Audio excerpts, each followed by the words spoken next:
Pemirsa, berita Banjarmasin kembali hadir menjumpai Anda bersama saya Zaldi Ariandi. Sejumlah berita aktual dan beberapa informasi menarik lainnya telah kami siapkan untuk Anda. Berikut berita utama hari ini.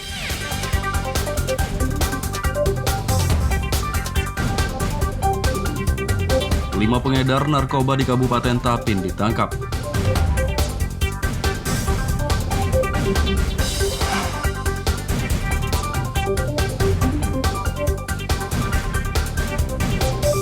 Satu siswa SMP 20 Banjarmasin positif COVID-19.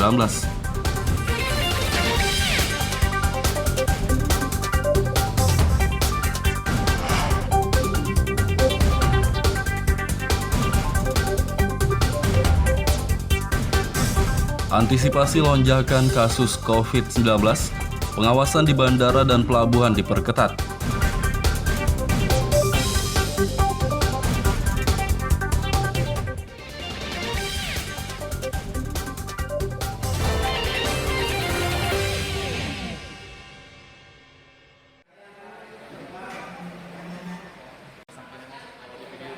Kepolisian Kabupaten Tapin menangkap 5 pengedar narkoba dalam kurun waktu sekitar 1 bulan.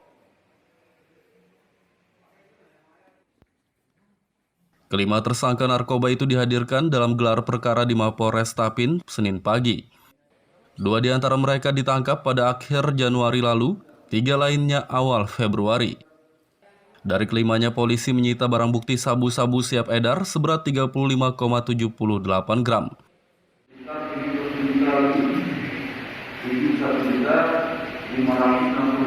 Kalau kita uangkan dari DP yang 35,8. Kalau di setiap gram itu dan itu bisa digunakan berapa orang, jadi dari 35,3 gram ini ya asal narkoba dan ini menyelamatkan orang 1.073 orang. 1.073 orang, mungkin 1 gram itu kan bisa 7, 8, sampai bisa lebih dari itu.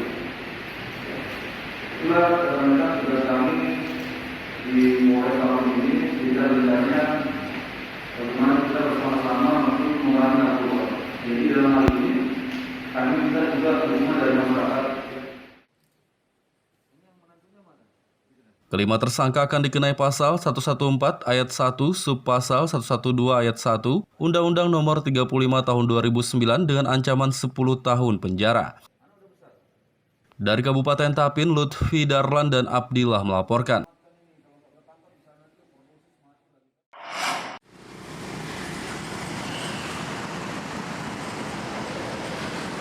Sebuah mobil minibus menabrak tiang listrik di kawasan Ahmad Yani, Tapin Selatan Minggu sore. Kecelakaan lalu lintas tunggal ini terjadi karena pengendara mobil berinisial AH mengantuk. Beruntung semua penumpang selamat. Ada 2 sih penumpangnya, sempat menyelamatkan burungnya itu. Dilihat di medsos itu kemarin kan. Ya, kalau dampak dari kejadian Oh, jelasnya kan dampaknya kan macet ya. Jadi mengurai macet itu anggota kita melakukan pengaturan hingga jam 22 malam lah. Jadi hampir 6 jam dan Ya kurang lebih segitu. untuk Listrik evakuasinya juga agak susah kan, mobilnya udah penyok ya di depannya. Dievakuasi kemana mobilnya? Sementara diamankan di Polsek karena terlalu jauh, kita bawa ke Polres di Polsek Tapin Selatan. terus lampu masyarakat masih padam, Raden? Belum ada monitor lagi nih untuk saat ini. Tapi di TKP kemarin sempat padam. Sempat padam katanya. Gitu. Mudah-mudahan segeralah bisa ini dampaknya untuk masyarakat, kasihan juga. Kecelakaan ini mengakibatkan kemacetan lalu lintas selama kurang lebih 5 jam. Dari Kabupaten Tapin, Lutfi Darlan dan Abdillah melaporkan.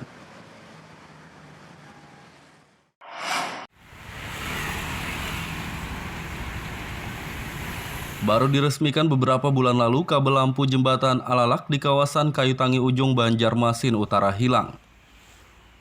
Kabel lampu hilang sejak sepekan lalu diduga dicuri orang yang tidak bertanggung jawab. Akibat hilangnya kabel, lampu-lampu di jembatan tersebut tidak berfungsi.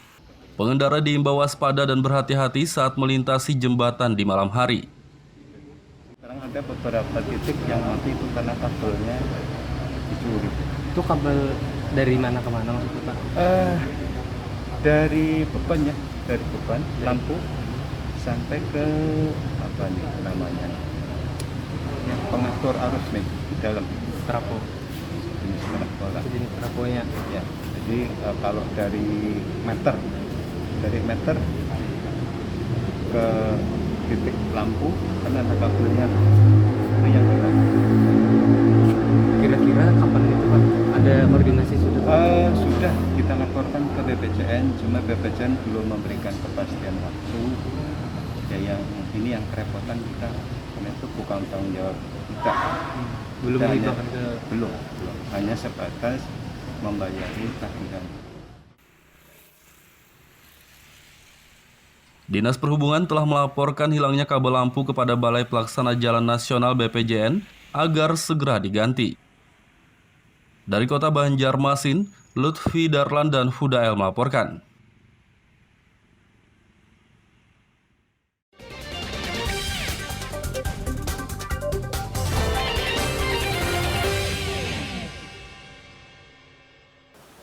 Pemirsa masih bersama kami dalam Berita Banjarmasin. Bagi Anda yang baru bergabung, berikut Berita Banjarmasin utama hari ini.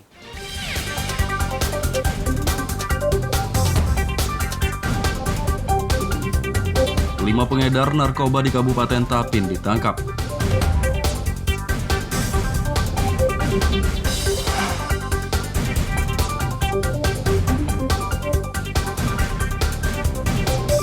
Satu siswa SMP 20 Banjarmasin positif COVID-19.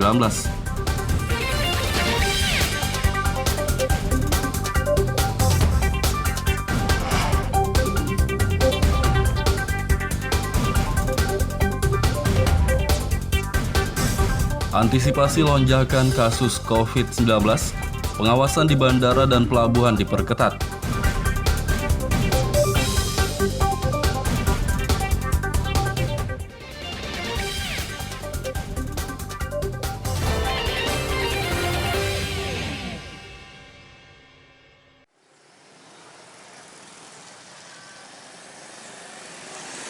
Satu siswa sekolah menengah pertama SMP Negeri 20 di kawasan Mantuil, Banjarmasin Selatan dinyatakan positif COVID-19.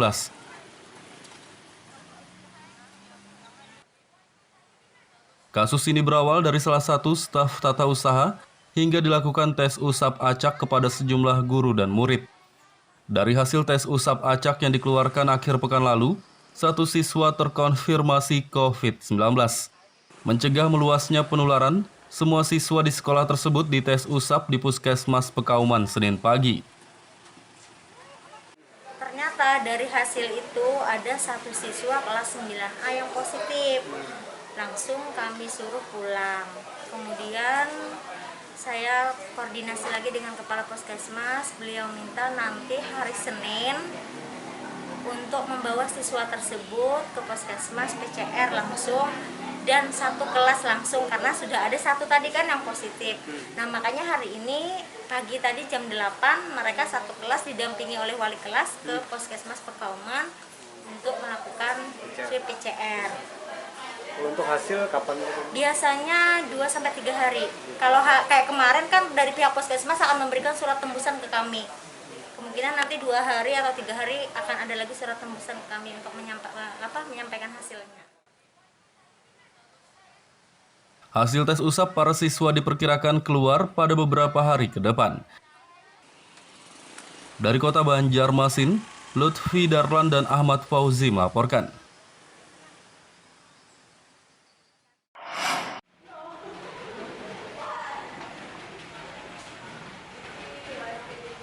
Pembelajaran tatap muka PTM terbatas 50% mulai diterapkan semua sekolah di Kota Banjarmasin.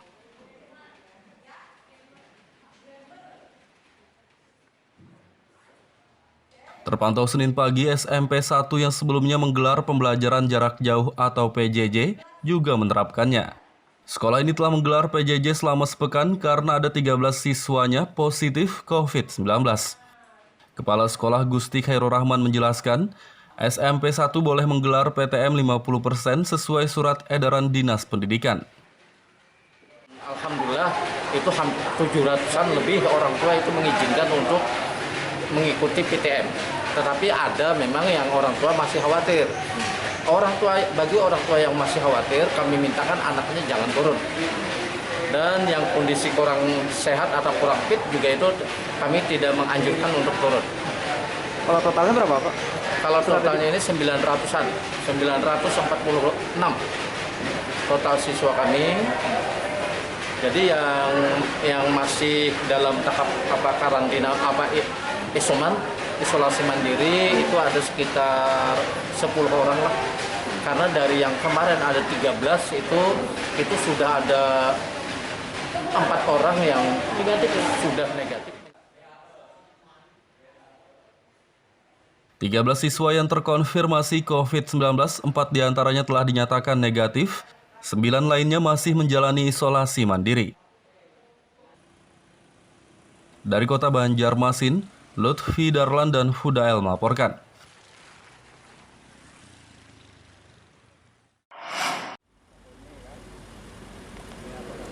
Kasus COVID-19 di Kabupaten Tapin kembali meningkat dalam beberapa pekan terakhir. Berdasarkan data Dinas Kesehatan, warga yang terkonfirmasi COVID-19 hanya 2 orang pada 28 Januari lalu. Sedangkan data terbaru per 7 Februari jumlah warga yang terpapar virus corona telah mencapai 16 orang.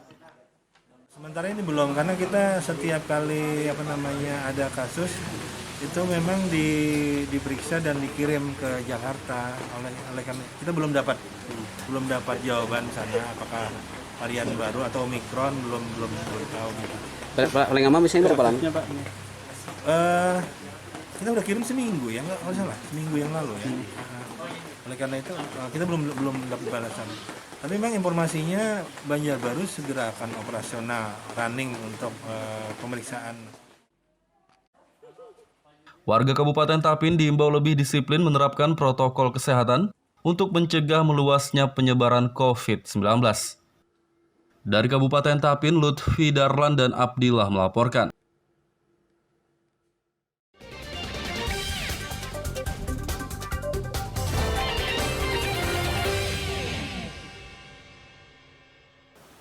Pemirsa masih bersama kami dalam Berita Banjarmasin. Bagi Anda yang baru bergabung, berikut Berita Banjarmasin utama hari ini.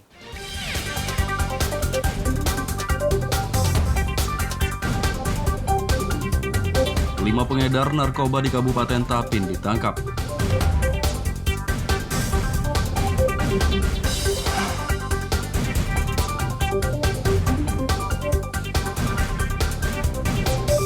Satu siswa SMP 20 Banjarmasin positif COVID-19.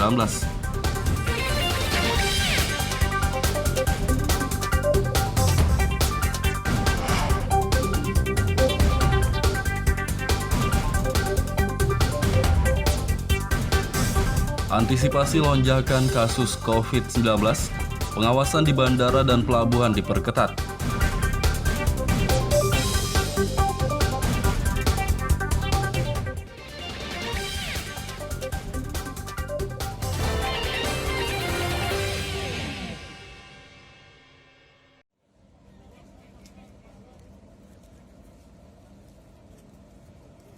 Mengantisipasi lonjakan kasus COVID-19, pemerintah Kota Banjarmasin meminta pengawasan di bandara dan pelabuhan diperketat.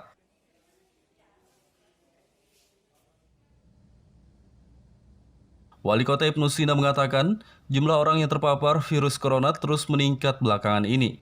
Ia pun khawatir, lonjakan kasus COVID-19 seperti pertengahan tahun 2021 lalu kembali terjadi. Untuk itu, ia meminta akses masuk daerah yakni bandara dan pelabuhan memperketat pengawasan. Ketika kita tidak siap siaga di pintu masuk, nah bagaimanapun juga dia pasti akan masuk ke Banjarmasin. Nah, anggap ini kan tidak ada Omikron di sini, tidak ada COVID sekarang. Gitu. Nah, kita sebetulnya insya Allah tetap menjaga kalau tertular apalagi yang datang dari luar. Nah, kami harapkan antisipasinya adalah perketat pintu masuk laut, pintu masuk bandara. ya kan, artinya pengamanan di bandara, pengamanan di pelabuhan kita betul-betul di screening, ya, di screening betul, ya sampai zaman-zaman dulu ada antigen palsu gitu, aspal asli tapi palsu kan banyak, tapi kemudian tuh jangan sampai terjadi. Semua warga diminta lebih disiplin lagi menerapkan protokol kesehatan untuk menekan penyebaran kasus COVID-19. Dari Kota Banjarmasin, Lutfi Darlan dan Fudael melaporkan.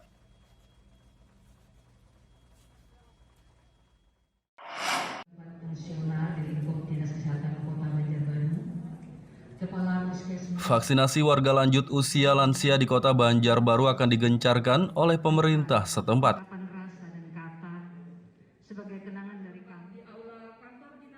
Resmi menjabat sebagai pelaksana tugas PLT Kepala Dinas Kesehatan, Abu Yazid akan menggelar rapat bersama instansi terkait dalam waktu dekat. Menurutnya rapat itu akan membahas persiapan menghadapi peningkatan kasus COVID-19 dan capaian vaksinasi lansia yang masih rendah. Rencananya vaksinasi lansia akan digelar secara jemput bola dengan menggandeng TNI Polri. Kami sudah ada data dari RT RW, ada sekitar 5.000 data lansia yang insya Allah di dalam ke depan akan kami lakukan vaksinasi bersama Puskesmas melalui door to door atau dikumpul di situ tempat tim vaksinasi yang datang ke tempat lansia, atau juga kami kemarin sudah berkoordinasi bisa dijemput lansianya kami bawa ke tempat pelayanan vaksinasi. Mudah-mudahan ini kita juga dalam waktu dekat akan merapatkan dengan seluruh jajaran Satgas COVID-19 berkaitan kebijakan yang mengenai permasalahan COVID ini. Jadi jangan sampai penyebarannya seperti Delta yang lalu ini meningkat secara drastis begitu. Ini kita akan melaksanakan rapat untuk mengantisipasi hal tersebut dalam waktu dekat. Pak, kalau ketersediaan vaksin sendiri untuk Kota Banjarbaru gimana? Ketersediaan sampai hari ini masih mencukupi dan belum juga secara langsung kemarin ke Pak Abu Yazid. Kalau memang agak menurun dari stok vaksin, kita segera mengirim surat ke Kementerian Kesehatan untuk menambah stok vaksin di Kota Banjarbaru. Serah terima jabatan PLT Kadinkes Banjarbaru yang kini dijabat Abu Yazid berlangsung akhir pekan lalu di Gedung Dinas Sosial. Dari Kota Banjarbaru, Lutfi Darlan dan Fahmi melaporkan.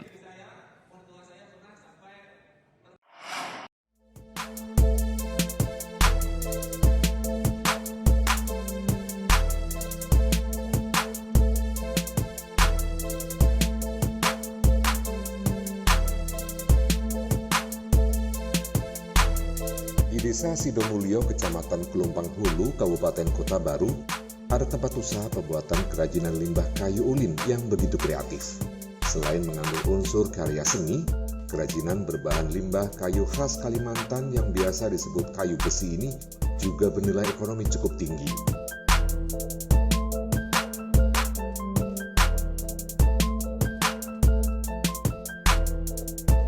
Usaha kerajinan limbah kayu ulin ini dimiliki oleh Muhammad Zulfikri. Untuk membuat kerajinan, ia dibantu oleh 3 orang pekerjanya. Di tempat inilah para pekerjanya mengolah limbah kayu ulin menjadi sebuah karya seni berupa meja, bangku, hiasan dinding, dan perabotan rumah lainnya.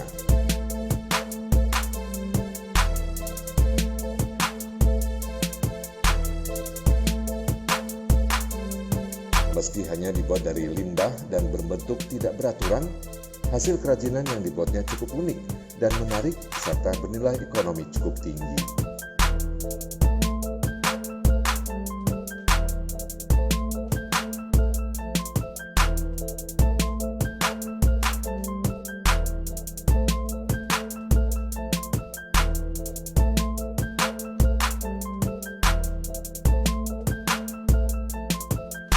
Limbah kayu ulin yang merupakan bahan utama kerajinan ini didapat Zulfikri dari dalam tanah di sekitar area perkebunan kelapa sawit.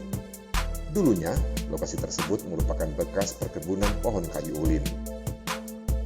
Zulfikri mengatakan pembuatan kerajinan berbahan limbah ulin ini baru 1 tahun ditekuninya. Sementara untuk membuat kerajinan, para pekerjanya memerlukan waktu selama 1 hingga 2 pekan, tergantung tingkat kerumitan kerajinan yang dibuat. Kerajinan ulin ini kami mulai sejak setahun yang lewat. Ya, sekitar setahun yang lewat. Karena ada beberapa orang yang bisa kami rekrut untuk membuat meja dari kayu ulin, limbah karena potensi yang ada di kebun-kebun kelapa sawit.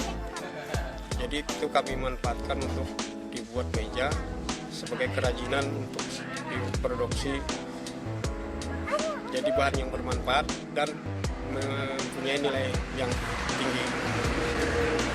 Jadi beberapa orang ini ada 3 orang yang mengerjakan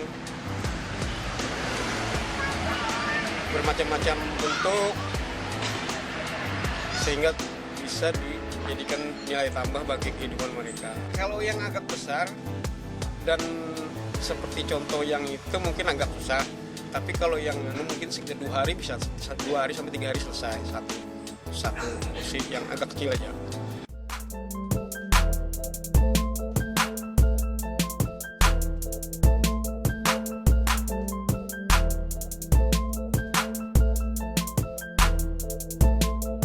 Meski kerajinan ini hanya terbuat dari limbah kayu ulin, harganya cukup tinggi, yakni berkisar antara 2 juta rupiah hingga puluhan juta rupiah.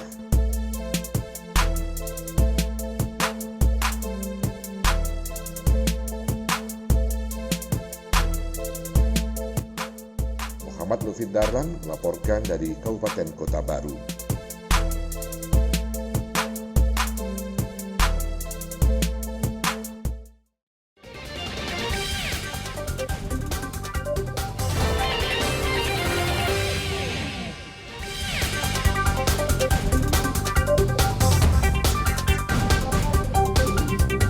Kelima pengedar narkoba di Kabupaten Tapin ditangkap.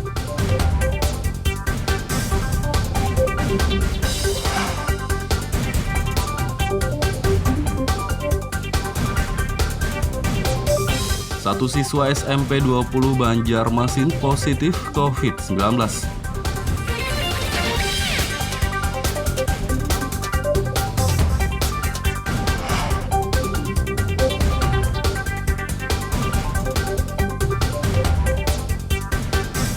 Antisipasi lonjakan kasus COVID-19, pengawasan di bandara dan pelabuhan diperketat.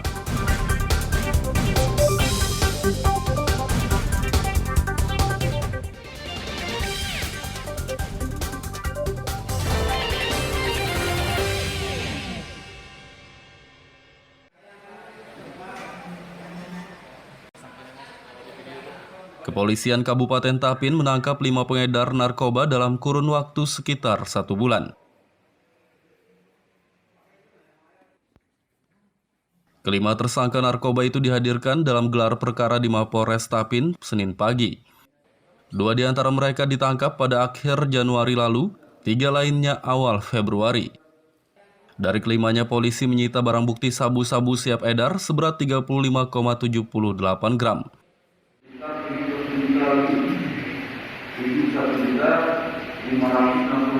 Kalau kita uangkan dari DP yang 35,98. Kalau di setiap gram itu dan itu bisa digunakan berapa orang, jadi dari 35,2 gram ini asal narkoba dan ini menyelamatkan orang 1.073 orang. 1.073 orang, mungkin 1 gram itu bisa 7, 8, sampai bisa lebih dari itu. Itulah rekan-rekan tugas kami di Polres Tapin ini Jadi agendanya bagaimana kita bersama-sama untuk mengurangi narkoba. Jadi dalam hal ini kami minta juga dukungan dari masyarakat. Kelima tersangka akan dikenai pasal 114 ayat 1 subpasal 112 ayat 1 Undang-Undang Nomor 35 Tahun 2009 dengan ancaman 10 tahun penjara. Dari Kabupaten Tapin, Lutfi Darlan dan Abdillah melaporkan.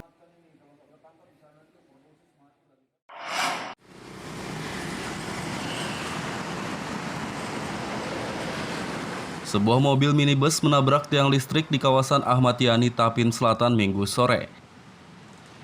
Kecelakaan lalu lintas tunggal ini terjadi karena pengendara mobil berinisial AH mengantuk. Beruntung semua penumpang selamat. Ada 2 sih penumpangnya, sempat menyelamatkan burungnya itu. Dilihat di medsos itu kemarin kan. Ya, kalau dampak dari kejadian Oh, jelasnya kan dampaknya kan macet ya. Jadi mengurai macet itu anggota kita melakukan pengaturan hingga jam 22 malam lah. Jadi hampir 6 jam dan Ya kurang lebih segitu. Untuk listrik evakuasinya juga agak susah kan, mobilnya udah kenyok ya di depannya. Dievakuasi kemana mobilnya? Sementara diamankan di Polsek karena terlalu jauh, kita bawa ke Polres di Polsek Tapin Selatan. Terus lampu masyarakat masih padam kan? Belum ada monitor lagi nih untuk saat ini. Tapi di TKP kemarin sempat padam. Sempat padam katanya. Mudah-mudahan segeralah bisa ini dampaknya untuk masyarakat, kasihan juga. Kecelakaan ini mengakibatkan kemacetan lalu lintas selama kurang lebih 5 jam. Dari Kabupaten Tapin, Lutfi Darlan dan Abdillah melaporkan.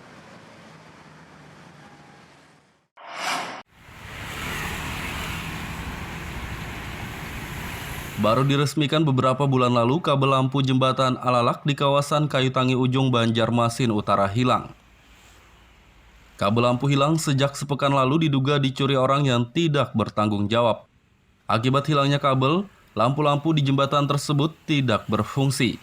Pengendara diimbau waspada dan berhati-hati saat melintasi jembatan di malam hari. Sekarang ada beberapa titik yang mati itu karena kabelnya dicuri. Itu kabel dari mana ke mana maksudnya Pak? Dari beban ya, dari beban lampu sampai ke apa nih namanya? Yang pengatur arus nih di dalam Trafo. Jenis trafo lah. Jenis trafonya. Ya. Jadi kalau dari meter ke titik lampu kan ada kabelnya itu yang hilang. Kira-kira kapan itu Pak? Ada koordinasi sudah? Sudah kita laporkan ke BPJN, cuma BPJN belum memberikan kepastian waktu. Ya yang ini yang kerepotan kita, karena itu bukan tanggung jawab kita. Belum dibahas ke belum. Hanya sebatas membayari tagihan. Dinas Perhubungan telah melaporkan hilangnya kabel lampu kepada Balai Pelaksana Jalan Nasional BPJN agar segera diganti. Dari Kota Banjarmasin, Lutfi Darlan dan Hudael melaporkan.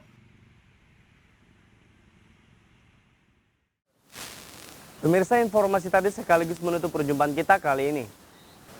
Saya Zaldi Aryandi beserta redaksi mengucapkan selamat beraktivitas, sampai jumpa.